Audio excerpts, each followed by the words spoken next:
Welcome to another episode of our Hall of Fame edition of the Yellow Jacket Experience. I'm Seth Dussault, the voice of the Yellow Jackets, and joining me now is somebody who I got to spend 4 years calling her dominating the field hockey pitch.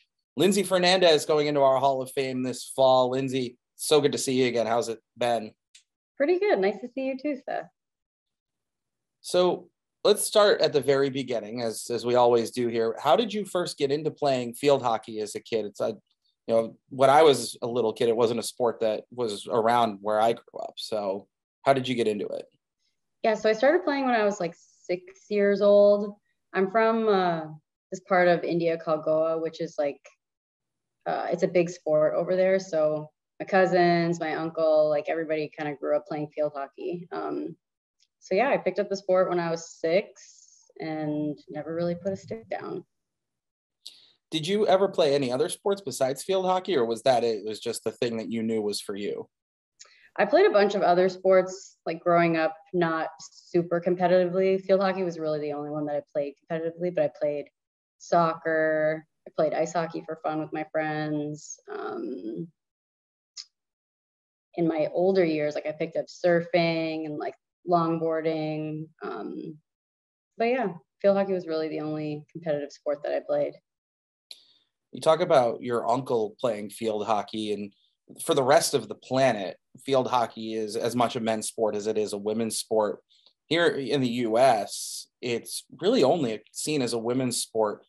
What do you think the deal is with that as to why field hockey is kind of only played by women in the US? I think because it like in the universities, they only have like the women's league. I'm not really sure why they don't have men's league. It's a pretty popular sport, especially in Europe.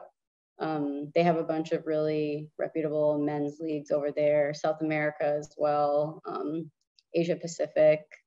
I think the US, they have their own version of sports. Like football is just a really big sport here. So that kind of took over the colleges. And it'd be cool to see it move into the US, but I don't know how much of an interest there would be. Now, for your career, you talked about some of the family members. Who were some of the athletes you looked up to when you were a younger field hockey player?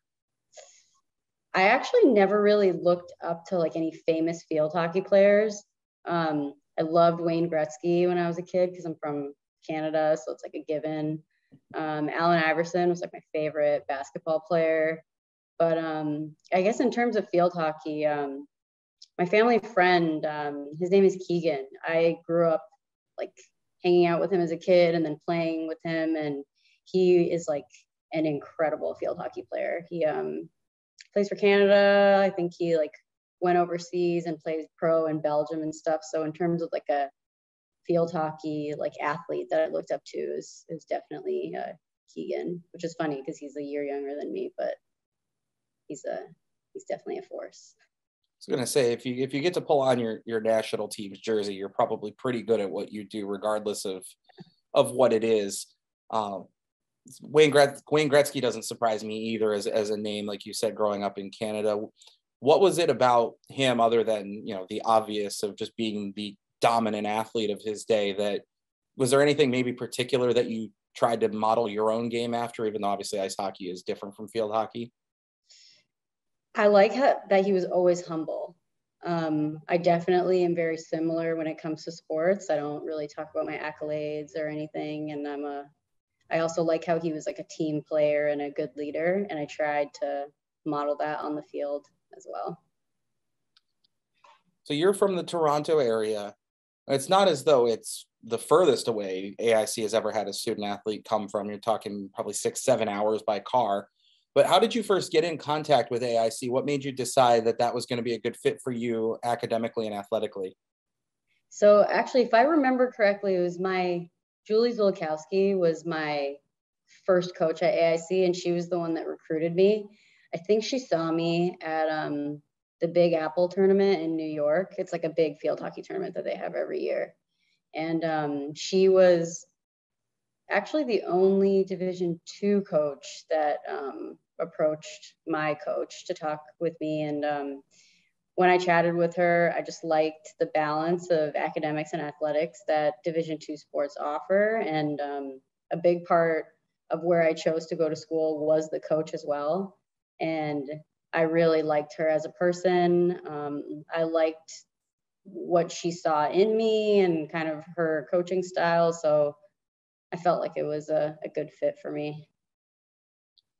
And she was a young coach at the time, and the program itself was, although obviously starting in the right direction, had never had a ton of success. Your freshman year, that 5-15 season, was actually the most wins in a season in program history at the time, which obviously, as we'll talk about, got broken very quickly.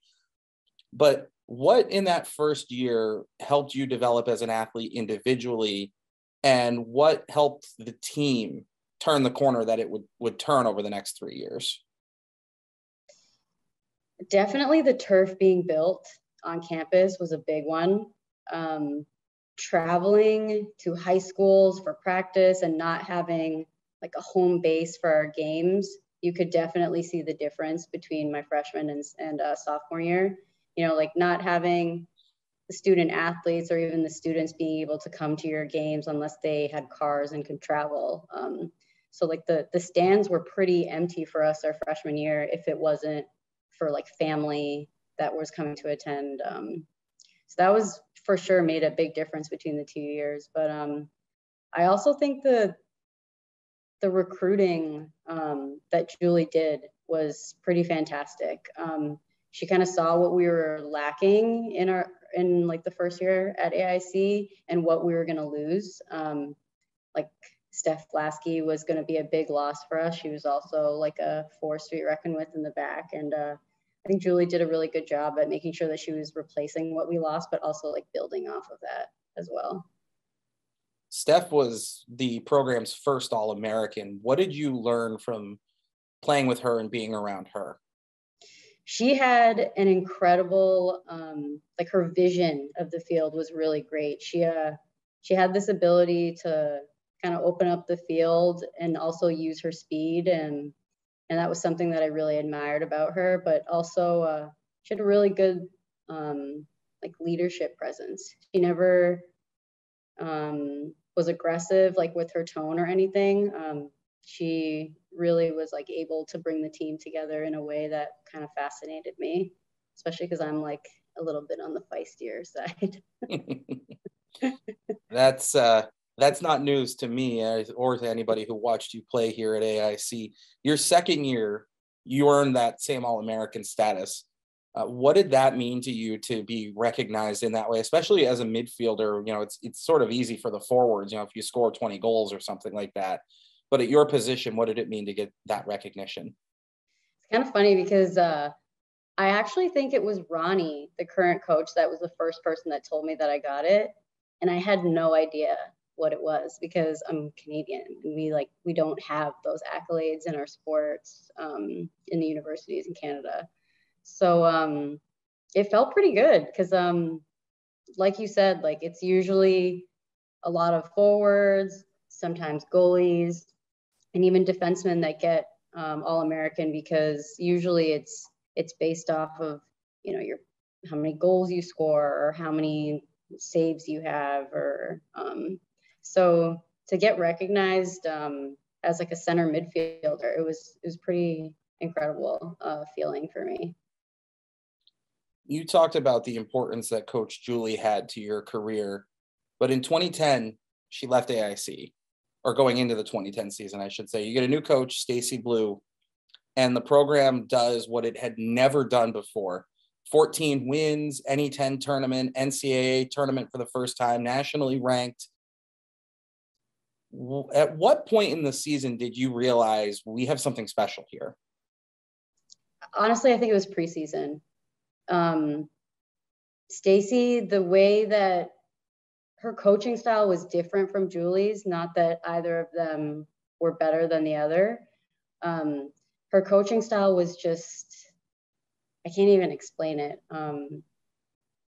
The way that she was able to like be really creative with certain plays, and she had really good vision with what positions people should play in, and she kind of mixed things up a little bit, which was nice as well.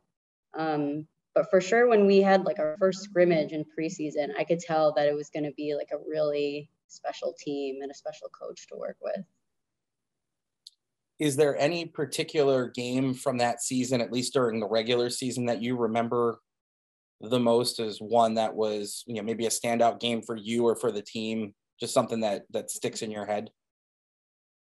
I cannot remember if it was that year or the year after, but it was when we beat Bentley in playoffs on their turf. That was probably one of the best feelings ever. I think it was overtime, and the goal that we scored, the ball touched like 6 or 7 sticks before it went to the back of the net. And it was just like a really nice feeling celebration, because going into the season, pretty much every year, like no one ever counted us as a threat. So once we were able to surpass everybody's expectations, it was a really nice feeling. That was the 2011 playoffs. That was a 3-2 win over Bentley. I want to say it was Amanda McLean who had the winning goal in the overtime. Shock, surprise, right? Mm-hmm. Let's go back to 2010 though, real quick. That first playoff game, and it was a home playoff game. You already mentioned how important it was to be able to actually have home games thanks to the turf. What was that whole experience like, playing in the postseason for the first time, playing at home, knowing that you were helping the team take such a huge step? Mm-hmm. The aura in the locker room was awesome. Everybody was like really pumped. It was almost like a creepy silence before we went out. But as soon as we walked out of those doors, to be able to see people sitting in the stands that were ready to watch us in our first home playoff game, that was really amazing. So you get done with the 2010 season, and it's the best season in program history to that point. 14 wins, the national rank, all that. Graduated a phenomenal class. Obviously, you already talked about Ronnie Peters, Kat Hedderbring, Jamie Plamondon on the back end, a bunch of other players as well. You had another new head coach as well, as Stacy left. How was your group, your senior class? And it was you, Amanda, Kim Steiner in goal among the kind of big names. How were you able to keep that going and get back to the NE10 and NCAA tournament with all the turnover that was happening? I know that all of us were so disappointed when we knew we were losing Stacy. We all loved working with her, and those of us that were going into our senior year knew that we needed to be able to provide our team some sort of consistency, because at that point there were girls that had a new coach every single year. So all of us definitely stepped up in terms of leadership, and tried to keep the morale of the team going. And lucky for us, we did have another coach come on board that was just as amazing as the last 2 coaches I had, which I think is pretty rare. Yeah. Let's flip it over to the academic side for a little bit, because you weren't just a 3-time All-American athlete. You were also a star student. You had biochem degree, if I'm remembering right, NFHCA academic honors all 4 years. How on earth do you balance being a high-end athlete with that kind of an academic program and do so well at both? It just kind of makes my head hurt to even think about it. So actually, growing up, like my parents kind of emphasized academics a lot. And I played pretty competitively in Canada. So we would have practice like several times a week. So I always kind of had the discipline of like knowing that it was important to study when you're outside of practice. But to be honest, at AIC, very minimal sleep going on for me. I used to like come back from games, just sleep on the bus on the way back from games, and probably stay up to like 1 or 2 in the morning studying.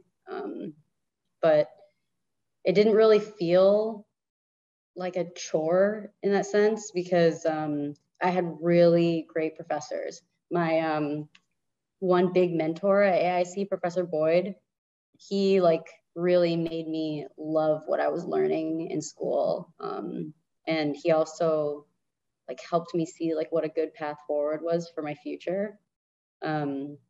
So between the two of them, I think it was just because it was two things that I really loved doing that it was a lot easier to balance. But I definitely have some bags that are permanent now. It's funny you bring up Professor Boyd. Even though I was a history major, I had the good fortune of having him for one of my courses and remember really enjoying it. What about him in particular made him so effective as an educator for you and helped you to be successful in the classroom? I think there were several teachers in the science program that had open door policies, like Dr. Burnett. I don't know if I can't remember if it's Burnett or Brunette, but he was also another professor that was had like this open door policy. But Dr. Boyd in particular would like meet with me in his classroom to talk about like my future outside of the classroom, to try and like set me up to have like a good career. And he is probably one of the smartest people I've ever met. If I remember correctly, I think he has 2 PhDs in like biology and chemistry. And he also was really knowledgeable with what you need to get into medical school, because at that time that was the path that I wanted to take. So he helped me with like writing my essays for school. He wrote me like incredible essays for school, and even spent time like teaching me how to look at the questions for the MCATs and how to study them. And like he didn't get paid for any of this stuff, you know, like he was being paid to just teach me my science classes. So just the fact that he took like the extra time to really care about my future, it like really meant a lot to me. And that's a big part of why he like continued to be my mentor. And I think like the last time I reached out to him was like maybe a year or two ago. So I still like periodically like check in with him, especially when I had gotten into physician assistant school 2 times. Like I reached out to him both times, and then even when I switched over into like the pharmaceutical industry, I reached out to him as well. And yeah, he's definitely a big part of why I'm so successful now. Let's chat about that side of things a little bit, your professional career in the pharmaceutical industry, because you've had some pretty cool opportunities. What kind of stuff are you actually doing now with your career? So I work in clinical trials now. I started out at a research organization, and then I moved to a company called Biogen, which I'm sure everybody in Massachusetts is familiar with, because they're the ones that had like the super spreader COVID event where they had that conference. And then I moved to a smaller biotech company called Acceleron Pharma, where I was like a clinical research coordinator. And we actually got acquired last November by Merck Pharmaceuticals, which also I'm sure everybody's very familiar with. And then now I'm a study manager. So I work on a rare disease drug. The drug is called sotatercept, but the rare disease is pulmonary arterial hypertension. So I work on the operation side to basically make sure that the drug runs smoothly and that eventually we can get it approved for patient use. Something that will hopefully help a lot of people. You would imagine that's got to be a pretty good feeling, is to be able to do something that you know is going to save lives. Oh yeah, especially like, I mean, I'm a huge, like athletics are a big part of my life, and the patients that have the disease that I work on, they like can barely walk up a flight of stairs. There's like a big test, or not a big test, there's a test that they do to measure their lung function. It's called a 6-minute walk test, and it's just walking for 6 minutes. And like, if you can imagine, there are some patients that literally cannot walk for 6 minutes. So it is a nice thing to be a part of and see that there's improvement with the patients that I work with. Yeah, There's actually like one of the patients like was able to go to the gym like for the first time in years, which was like such a nice feeling. We're gonna go back to field hockey for a little bit now, which why wouldn't you if you had the opportunity, right? One thing that always strikes me when looking back at the roster for the 2010, 2011 years is just how many of those people got into collegiate coaching field hockey. Obviously, you mentioned Coach Peters, who's the head coach now. Kat Hedderbrings coaching, Lauren Silva coached. I'm sure there were a couple others that I missed. You came back here and coached for a couple years, which we'll talk about. But what does it say about that particular group that so many got into coaching? I think AIC definitely has a big part of that. All of us say that like the best years of our life were in college, like playing a sport that we love to play. And when we graduated, like not being able to play at that level again, it feels like you feel like you're missing something. So I think that's a big part of why a lot of people went back into coaching at a collegiate level, because you get like the same sort of feeling, obviously from a different side because you're not playing, but you still get like that happiness that you felt playing in college. And one of the people that you worked with both as an athlete and then when you came back as a coach, you talked about the need for consistency. And there was one very consistent piece at AI. I can see the smile on your face right now. You know where this is going. Ashley Mazzoli, who coached you when you were a student athlete as an assistant coach, and then you were her assistant for 2 of the 3 years she was head coach here at AIC. What did you get from working with her, both in your time as an athlete and then as an assistant coach? She's Superwoman.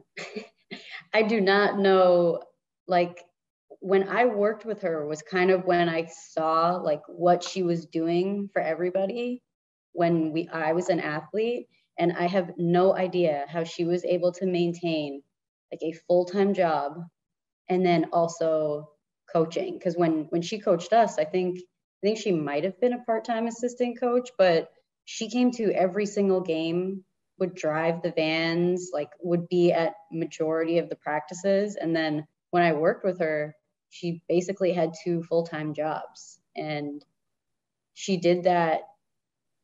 I seriously have no idea how she did it, because I'm like mind blown how she did that. But she definitely provided consistency for all of us, which was amazing because we always knew that Ashley would be there every time we came back for another season. And also just her personality is amazing. She's really funny. But she also knows like when to be serious. She was a big part of why a lot of people liked it at AIC for sure. Did you ever have any issue with her being from Toronto, being a big Leafs fan, considering how much of a Bruins fan she is? Only like in a good way. There was definitely some trash talking back and forth. You also got to play with and or coach a ton of incredible athletes. You look at obviously your teammates, but then your senior year, you got to play with the freshman Jenna Massionis, who would become the program's all-time leading scorer. You coached Chelsea Davis, who was now the NCAA Division II all-time defensive saves leader. When you think about all the talent that you had around you, both as a player and a coach here at AIC, and then think that you're the only one who's a 3-time All-American, what does that mean to you that you've kind of you've been able to get yourself into a place that nobody else has with this program, considering all the amazing people who have come through? Honestly, like being in the presence of those people like feels like an honor. Like they did like such amazing things. And I think consistently, like with all of the girls that I played with and stuff, no one played with the intent of wanting an accolade. But obviously if they got it, it was incredible for them. But my 3-time All-American status absolutely would not be there if it wasn't for the people that I played with. A lot of the times, like, they would make me look really good because of their skill and vice versa. And that's the only way I could have gotten it as a center midfielder, because I wasn't a leading scorer or leading assist or anything like that. I played with a lot of really good people, and we all just made each other look really good. So I for sure wouldn't have gotten it if it wasn't for the teams that I played with. We're getting close, believe it or not. I know it's the middle of the summer right now, but season's coming up. What kind of message do you have for the 2022 field hockey team at AIC? It's a short 4 years. it feels daunting when you have 2-a-days and you have to wake up early. But when you leave AIC, you will always regret not doing a little bit more. And so the best advice I can give you is to appreciate every practice, every game, every win, every loss, and just know that it's going to likely be the best 4 years of your life. Last question, and this is the one we ask everybody at the end. What was it like getting the phone call from Jess Chapin and having her say that you're going into the AIC Hall of Fame? I thought you called the wrong number. Oh, jeez. At first, I was shocked because I didn't know that Jess was the new AD. So we kind of like both celebrated together because I had the opportunity of working with her a little bit when I was coaching there. But it was cool once I realized it was not, she didn't misdial. But I didn't really expect to get inducted into the Hall of Fame. I mean, like I said, I always thought it was based off of how many points you had in a game and everything. So it is really nice to see that the committee, you know, appreciated what I brought to the program. And I'm very honored to be in the presence of a lot of amazing athletes and people. I guess I have to ask, even though I just said that was the last question, who did you think she was trying to call then? Lisa Duckles. Okay. I mean, I personally think, I think everybody knows I feel this way, that entire 2010 and 2011 team should probably be in the Hall of Fame. And at some point, probably that will happen. But you definitely deserved that phone call. It's awesome to get to see you going in. I'm really looking forward to the ceremony in October and seeing you go in. So, Linsey, congratulations on a well-deserved, long time coming accolade to add to the other ones, and just really happy to see it. Yeah, thanks, Seth. It was nice chatting with you. Appreciate you taking some time to meet with me. I appreciate you doing it as well. Linsey Fernandes, 3-time All-American field hockey player at AIC, and now going into our Hall of Fame. Thanks for tuning in to another episode of the Yellow Jacket Experience. Keep your eyes peeled this summer. We're going to have a few more before our induction ceremony this October.